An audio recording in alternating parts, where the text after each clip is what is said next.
Hello friends, இன்னைக்கு என்ன வீடியோன்னு பார்த்தலாமா? கருவாட்டு சட்னி எப்படி செய்யுதுன்னு பார்த்தலாமா?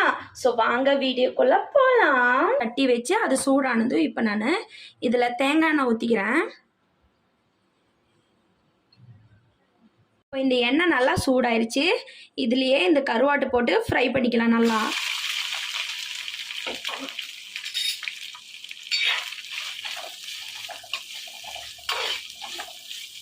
பாருங்க ஃப்ரெண்ட்ஸ், கருவாடெல்லாம் நல்லா வறுபட்டுருச்சு.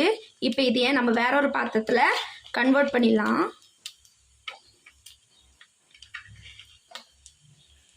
இந்த கருவாட்டு வறுத்த சட்டியிலேயே மிளகாவும் ஃப்ரை பண்ணிக்கலாம்.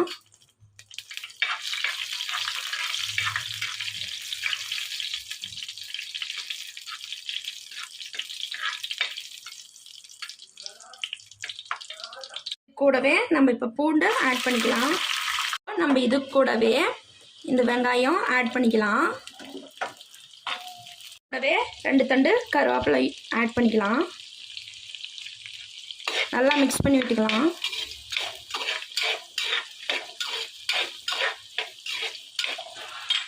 பாருங்க ஃப்ரெண்ட்ஸ், வெங்காயம் எல்லாம் நல்லா வதங்கி வந்துருச்சு. இப்போ நம்ம இதையும் வேற ஒரு பாத்திரத்தில் கன்வெர்ட் பண்ணிடலாம்.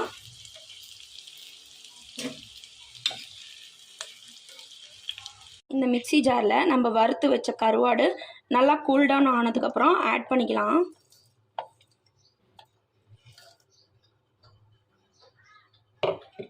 இந்த கருவாடு கூடவே நம்ம வதக்கி வச்ச சின்ன வெங்காயம், வரமிளகா, பூண்டு, கருவேப்பிலை எல்லாம் இது கூடயே மிக்ஸ் பண்ணிக்கலாம்.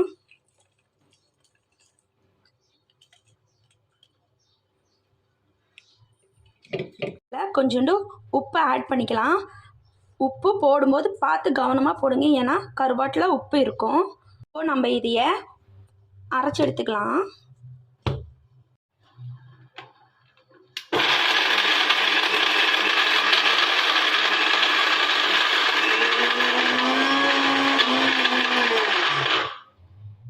வாங்க இப்போ நம்ம இதைய ஓப்பன் பண்ணி பார்த்துடலாம்.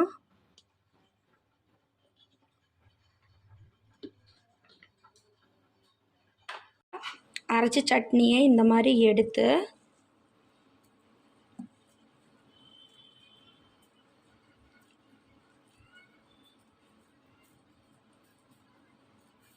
உருண்டை பிடிச்சி ஒரு பிளேட்டில் வச்சுக்கலாம்.